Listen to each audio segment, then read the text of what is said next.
Bismillahirrahmanirrahim. Assalamualaikum warahmatullahi wabarakatuh. Waalaikumsalam warahmatullahi wabarakatuh. Ya, terima kasih kepada Bapak Ibu Guru yang telah menyempatkan hadir dalam acara diseminasi modul 1.4 tentang budaya positif. Jadi ini adalah salah satu tugas aksi nyata dari calon guru penggerak yang harus segera dilaksanakan. Dan untuk diseminasi ini adalah suatu proses penyampaian ya, presentasi materi yang sudah CGP, yaitu saya sendiri yang sudah saya pelajari, jadi harus disampaikan kepada Bapak Ibu Guru semuanya. Untuk selanjutnya, untuk agendanya ada 6 materi ya, ada 6 materi. Yang pertama ada disiplin positif dan nilai-nilai kebajikan universal. Terus yang kedua ada teori motivasi, hukuman dan penghargaan. Terus ada restitusi. Materi yang ketiga ada keyakinan kelas. Materi keempat kebutuhan dasar manusia dan dunia berkualitas. Materi kelima restitusi, 5 posisi kontrol. Terus materi yang terakhir ada restitusi segitiga restitusi. Nah, untuk selanjutnya kita masuk ke pembelajaran yang pertama, yaitu disiplin positif dan nilai-nilai kebajikan universal. Nah, yang pertama ada perubahan paradigma teori kontrol atau teori pilihan ilusi kontrol. Yang pertama ada ilusi guru mengontrol murid. Ya, di sini saya mohon maaf juga tidak menampilkan dalam PowerPoint ya, PowerPoint infocus karena keterbatasan media, sehingga saya sampaikan saja secara langsung. Terus ada ilusi bahwa kritik dan membuat orang merasa bersalah dapat menguatkan karakter. Ilusi bahwa semua penguatan positif efektif dan bermanfaat. Terus ilusi bahwa orang dewasa memiliki hak untuk memaksa anak-anak. Perubahan paradigma belajar menurut Dr. William Glasser. Dalam kontrol teori disebutkan ada 6 teori ya. Pada dasarnya kita tidak dapat memaksa murid untuk berbuat sesuatu jikalau murid tersebut memilih untuk tidak melakukannya. Walaupun tampaknya guru sedang mengontrol perilaku murid, hal demikian terjadi karena murid sedang mengizinkan dirinya dikontrol. Saat itu bentuk kontrol guru menjadi kebutuhan dasar yang dipilih murid tersebut. Teori kontrol menyatakan bahwa semua perilaku memiliki tujuan, bahkan terhadap perilaku yang tidak disukai. Selanjutnya ada perubahan paradigma stimulus respon, teori kontrol, teori pilihan. Bagaimana seseorang bisa berubah dari paradigma stimulus respon kepada pendekatan teori kontrol? Nah, ini menurut Stephen Covey dalam bukunya yang berjudul Prinsip Centered Leadership. Bila kita ingin membuat kemajuan perlahan, sedikit-sedikit ubahlah sikap atau perilaku Anda. Namun bila kita ingin memperbaiki cara-cara utama kita, maka kita perlu mengubah kerangka acuan kita. Ubahlah bagaimana Anda melihat dunia, bagaimana Anda berpikir tentang manusia. Ubahlah paradigma Anda, skema pemahaman dan penjelasan aspek-aspek tertentu tentang realitas. Nah, untuk tabelnya stimulus respon berubah menjadi teori kontrol itu, untuk stimulus respon dari realitas berubah menjadi realitas kita berbeda. Terus semua orang melihat hal yang sama berubah menjadi teori kontrol. Setiap orang memiliki gambaran berbeda. Kita mencoba mengubah orang agar berpandangan sama dengan kita, berubah menjadi kita berusaha memahami pandangan orang lain terhadap dunia. Perilaku buruk dilihat sebagai suatu kesalahan. Paradigmanya berubah menjadi semua perilaku memiliki tujuan, meskipun perilaku tersebut salah. Orang lain bisa mengontrol saya. Berubah menjadi hanya Anda yang bisa mengontrol diri Anda sendiri. Nah, itu untuk perubahan paradigma. Dan untuk selanjutnya ada pertanyaan pemantik. Apa yang terlintas dalam benak Bapak Ibu guru tentang makna disiplin? Nah, masuk ke dalam pengertian tentang kata disiplin. Jadi ada disiplin positif. Dalam budaya kita, makna kata disiplin dimaknai menjadi sesuatu yang dilakukan seseorang pada orang lain untuk mendapatkan kepatuhan. Kita cenderung menghubungkan kata disiplin dengan ketidaknyamanan. Menurut Bapak Pendidikan Ki Hajar Dewantara, bahwa di mana ada kemerdekaan, disitulah harus ada disiplin yang kuat. Sungguhnya disiplin itu bersifat self-disiplin, yaitu kita sendiri yang mewajibkan kita dengan sekeras-kerasnya. Tapi itu sama saja. Sebab jika kita tidak cakap melakukan self disiplin, wajiblah penguasa lain mendisiplinkan diri kita, dan peraturan demikian itulah harus ada di dalam suasana yang merdeka. Jadi dalam pengertian tersebut Ki Hajar Dewantara itu menyatakan bahwa untuk mencapai kemerdekaan atau dalam konsep pendidikan saat ini, untuk menciptakan murid yang merdeka, syarat utamanya adalah harus ada disiplin yang kuat. Disiplin yang dimaksud di sini adalah disiplin diri yang memiliki motivasi internal. Jadi bukan motivasi yang berasal dari eksternal. Karena motivasi itu ada dua, ya, sebenarnya dari eksternal, ada dari internal. Jika kita tidak memiliki motivasi internal, maka kita memerlukan pihak lain untuk mendisiplinkan kita, atau motivasi eksternal. Karena berasal dari luar, bukan dari dalam diri kita sendiri. Untuk selanjutnya, kata merdeka menurut Ki Hajar Dewantara. Merdeka itu artinya tidak hanya terlepas dari perintah, akan tetapi juga cakap membuat pemerintah sendiri-sendiri. Itu menurut Ki Hajar Dewantara. Demikian Ki Hajar Dewantara ini sejalan dengan pandangan Dian Gosen dalam bukunya Restructuring School Discipline tahun 2021. Beliau menyatakan bahwa arti dari kata disiplin berasal dari bahasa Latin, yaitu disiplina, yang artinya belajar. Kata disiplin juga berasal dari akar kata yang sama dengan disiplin, murid atau pengikut. Untuk menjadi seorang murid atau pengikut, seseorang harus paham betul alasan mengapa mereka mengikuti suatu aliran atau ajaran tertentu.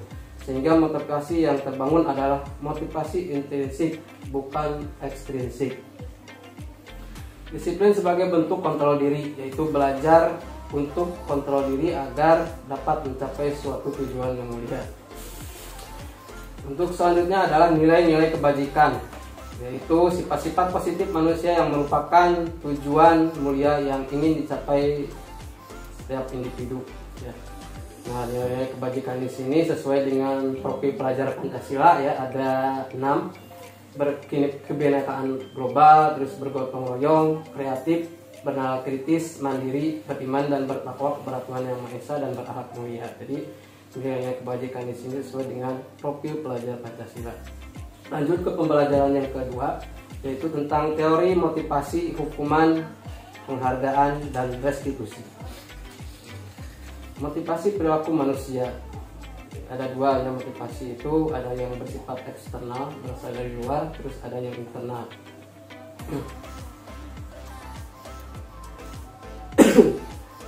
Selanjutnya, apa itu hukuman? Hukuman bersifat tidak terencana atau tiba-tiba, bisa dikatakan spontan. Anak-anak atau murid tidak tahu apa yang terjadi dan tidak dilibatkan. Hukuman bersifat satu arah dari pihak guru yang memberikan, dan murid hanya menerima suatu hukuman tanpa melalui suatu kesepakatan. Jadi intinya hukuman itu sesuatu yang tidak terencana, spontan. Dan sifatnya itu menyakiti. Terus untuk penghargaan, bahwa penghargaan berlaku sama dengan hukuman, dalam arti meminta atau membujuk seseorang melakukan sesuatu untuk memenuhi suatu tujuan tertentu dari orang yang meminta atau membujuk. Dorongannya eksternal dan ada faktor ketergantungan. Alfie Kohn dalam mengemukakan baik penghargaan maupun hukuman adalah cara-cara mengontrol perilaku seseorang yang menghancurkan potensi untuk pembelajaran yang sesungguhnya. Biasanya kan guru di kelas suka memberikan hukuman, terus penghargaan juga. Nah, itu berpotensi untuk menghancurkan pembelajaran yang sesungguhnya. Saat kita berulang kali menjanjikan hadiah kepada anak-anak agar berperilaku bertanggung jawab, atau kepada seorang murid agar mempelajari sesuatu yang baru, atau kepada seorang karyawan agar melakukan pekerjaan yang berkualitas, kita sedang berasumsi mereka tidak dapat melakukannya, atau mereka tidak akan memilih untuk melakukannya. Untuk selanjutnya ada konsekuensi. Tadi hukuman ya secara spontan, selanjutnya ada konsekuensi. Apa itu konsekuensi?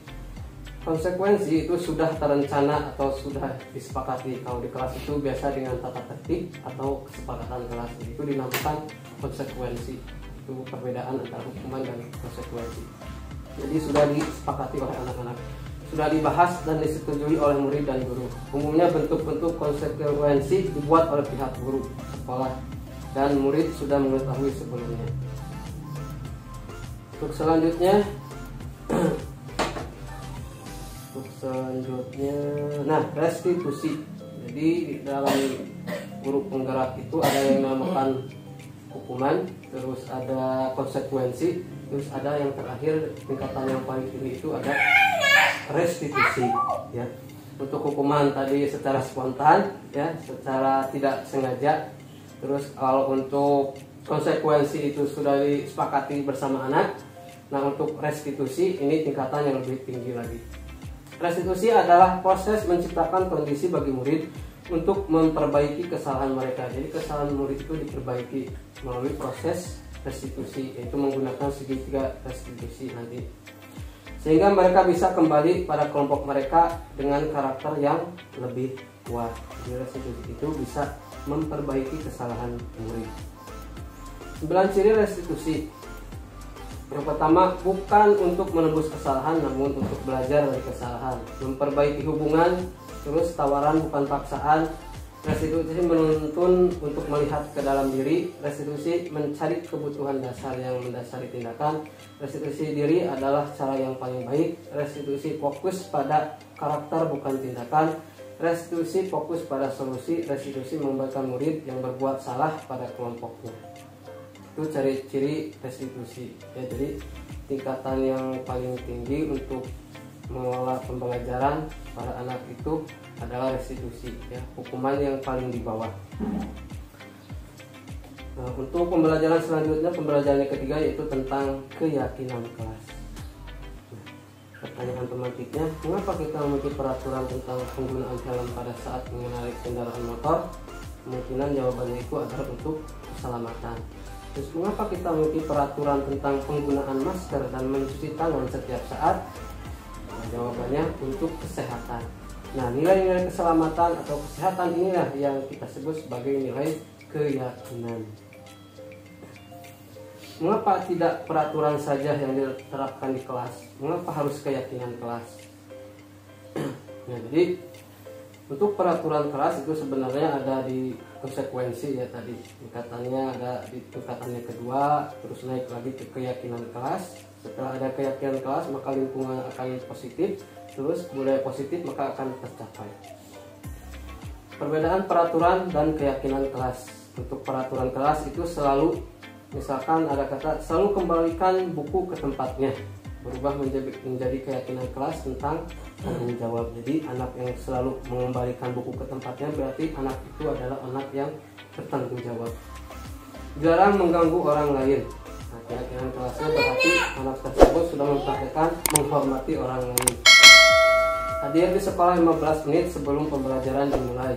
Misalkan ada peraturan seperti itu, maka keyakinan kelasnya itu menghormati orang lain atau tentang komitmen. Itu contoh-contoh perbedaan peraturan kelas dan keyakinan kelas. Selanjutnya, cara membuat keyakinan kelas itu di sini ada sesuai dengan yang diposting oleh Radar Tasik.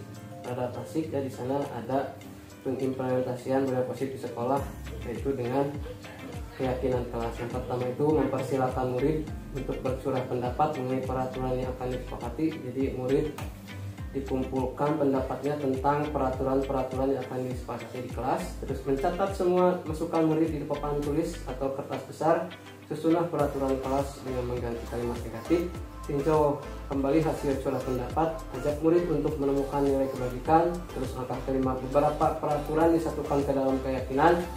Semua warga kelas meninjau ulang, menyetujui dan menandatangani, diletakkan, disimpan di tempat yang mudah terlihat. Kalau sudah jadi, disimpan di kelas, keyakinan kelasnya. Selanjutnya pembelajaran keempat, kebutuhan dasar manusia dan dunia berkualitas. Kebutuhan dasar manusia. Seluruh tindakan manusia memiliki tujuan tertentu. Semua yang kita lakukan adalah usaha terbaik kita untuk mendapatkan apa yang kita inginkan. Ketika kita mendapatkan apa yang kita inginkan, sebetulnya saat itu kita sedang memenuhi satu atau lebih dari satu kebutuhan dasar. Yaitu yang pertama adalah kebutuhan dasar untuk bertahan hidup. Terus kasih sayang dan rasa diterima. Terus tentang kebebasan. terus tentang kesenangan, terus tentang penguasaan. Itu adalah kebutuhan dasar manusia yang harus dipenuhi. Ada kasih sayang, ada kebutuhan untuk bertahan hidup, ada untuk hidup bebas, untuk kesenangan, dan tentang kekuasaan. Nah, di sini ada pertanyaan pemantik dari Ibu Ambar, guru wali kelas 2A di SD Pelita Hati. Sedang bingung menghadapi ulah salah satu murid di kelasnya, yaitu Doni. Beberapa anak di kelas 2A telah datang padanya dan mengeluhkan Doni yang seringkali meminta bekal makan siang mereka dengan paksa. Jika Anda menghadapi situasi seperti Ibu Ambar, apa yang akan Anda lakukan? Menurut Anda, kira-kira apa alasan Doni melakukan hal itu? Jadi di sini intinya Doni itu sering meminta bekal makanan pada murid yang lain secara paksa. Nah, kalau kita hubungkan terhadap kebutuhan dasar manusia, ketika kita bertanya kepada Doni alasan dia melakukan hal seperti itu, dia lapar dan orang tuanya tidak membawakan bekal makan siang. Tapi kebutuhan dasar yang harus dipenuhi si Doni itu tentang bertahan hidup. Kalau misalkan jawaban Doni, dia merasa senang temannya jadi memperhatikan dia ketika temannya melaporkan tindakan itu pada gurunya dan gurunya memberitahu orang tuanya sehingga orang tuanya jadi memperhatikan dia. Berarti anak tersebut kebutuhan dasarnya adalah tentang kasih sayang. Kalau Doni menjawab dia merasa hebat karena temannya jadi takut dengan dia dan menuruti keinginannya, berarti kebutuhan dasar yang ingin dipenuhi dia itu adalah tentang kekuasaan. Kalau jawaban Doni dia merasa bosan dengan bekal makanan yang dibawakan ibunya dari rumah karena ibunya selalu membawakan bekal yang sama, berarti kebutuhan dasar yang sedang dipenuhi Doni itu tentang kebebasan. Kalau Doni menjawab dia melakukan karena iseng saja dan dia menikmati ekspresi wajah teman-temannya yang kesal karena diambil makannya, berarti kebutuhan Doni yang ingin dipenuhi yaitu tentang kesenangan, karena senang. Nah, untuk pembelajaran selanjutnya itu pembelajaran 5 tentang restitusi, 5 posisi kontrol. Nah, 5 posisi kontrol guru. Yang pertama itu ada sebagai penghukum, membuat orang merasa bersalah, sebagai teman, sebagai pemantau, sebagai manajer. Nah, ini adalah posisi kontrol, 5 posisi kontrol yang biasanya diterapkan oleh guru ketika di kelas. Ada penghukum, membuat orang merasa bersalah, teman, pemantau, dan manajer. Nah, di sini ada beberapa pernyataan. Saya kecewa sekali dengan kamu. Misalkan guru ada yang menyatakan pernyataan seperti itu. Siapa yang menyatakannya? Berarti membuat orang merasa bersalah. Kalau misalkan menyatakan pernyataan seperti itu, berarti hasilnya akan membuat orang merasa bersalah. Terus kamu tidak pernah benar melakukannya. Nah, ini sebagai penghukum posisinya. Ayolah lakukan demi ibu, teman. Terus apakah kamu mau mendapatkan stiker bintang hari ini? Nah, ini prosedurnya sebagai pemantau. Bagaimana kamu bisa menyelesaikan masalah ini? Nah, ini prosedurnya sebagai manajer. Kamu selalu yang paling terakhir. Ini sebagai penghukum. Itu adalah contoh pernyataan yang sering dilontarkan guru ketika sedang di kelas. Nah, ini ada posisi ini. Tadi ada penghukum, teman, pemantau, dan manajer. Nah, untuk selanjutnya di sini ada 5 posisi kontrol. Untuk penghukum dan pembuat orang bersalah itu posisinya akan merasa orang itu menjadi orang yang gagal. Terus untuk teman dan pemantau, identitasnya menjadi berhasil, sukses, tapi kontrolnya dari luar. Kalau untuk posisi manajer itu identitasnya berhasil, tapi kontrolnya dari diri siswa sendiri. Nah, untuk selanjutnya ada pembelajaran yang ke-6. Ini ada pembelajaran terakhir sebagai penutup pada sesi diseminasi ini, itu tentang restitusi, tentang segitiga restitusi. Ini tadi kan ada 3 tingkatan ya, ada hukuman, terus ada konsekuensi, dan restitusi. Ini ada prakteknya itu menggunakan segitiga restitusi. Yang pertama itu kita bisa menstabilkan identitas anak dulu. Setelah itu ada validasi tindakan yang salah, terus menanyakan keyakinan. Ini adalah proses pelaksanaan bila kita ingin melakukan proses restitusi. Apa itu menstabilkan identitas? Yaitu untuk membuat anak yang merasa gagal karena berbuat salah menjadi positif terhadap dirinya. Jadi anak yang merasa salah, gagal itu kita ubah lagi menjadi positif, yaitu dengan cara menstabilkan identitasnya. Yang kedua itu validasi kebutuhan, membantu murid mengenali basic kebutuhan dasar yang ingin dipenuhinya. Jadi validasi kebutuhan itu kita menanyakan alasan kenapa murid tersebut melakukan kesalahan, sehingga kita bisa tahu kebutuhan dasar mana yang sedang murid tersebut butuhkan. Terus menanyakan keyakinan. Ya, anak melihat kesalahannya dihubungkan dengan norma sosial, nilai-nilai yang mendasari manusia berinteraksi dengan orang lain. Menanyakan keyakinan sesuai dengan keyakinan kelas yang sudah diterapkan. Nah, di sini ada intervensi 30 detik. Nah, intervensi ini bisa membantu murid kembali ke tujuan semula dengan cukup singkat dan dengan cara non-konfrontatif. Pertanyaan-pertanyaan yang diajukan biasanya dikemukakan oleh seorang pemantau dan manajer. Yang pertama, apakah kamu ingin berbuat lebih baik? Apakah saat ini kamu sedang menjadi orang yang sedang kamu inginkan? Terus apakah wajar membuat kesalahan? Bisakah kita memperbaikinya? Kapan kamu siap untuk mulai? Peraturannya apa? Sepertinya kamu punya masalah, saya bisa bantu apa? Nah, itu ada contoh pertanyaan atau intervensi 30 detik. Untuk selanjutnya di sini ada implementasi budaya positif. Jadi saya sebagai CGP sebenarnya sudah mengimplementasikan beberapa materi yang sudah dipelajari. Yang pertama tentang disiplin positif dan nilai-nilai kebajikan universal. Misalkan di kelas 6 setiap hari Jumat sudah melaksanakan sholat duha bersama. Itu nilai kebajikannya tentang beriman dan bertakwa kepada Tuhan Yang Maha Esa. Terus ada jadwal piket. Ya. Terus untuk segitiga restitusi di sini bisa disaksikan di YouTube karena sudah diupload di YouTube. Terus untuk kesepakatan dan keyakinan kelas sudah diterapkan di kelas 6 juga sudah membuat. Nah, mungkin itu yang bisa saya sampaikan pada acara diminasi modul 1.4. Terima kasih atas perhatiannya. Mohon maaf atas segala kekurangannya. Wassalamualaikum warahmatullahi wabarakatuh.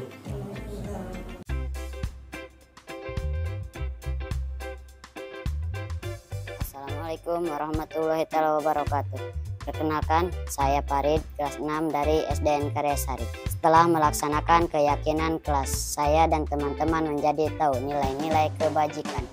Dan jika berperilaku harus sesuai dengan keyakinan kelas yang sudah disepakati. Terima kasih. Assalamualaikum warahmatullahi wabarakatuh.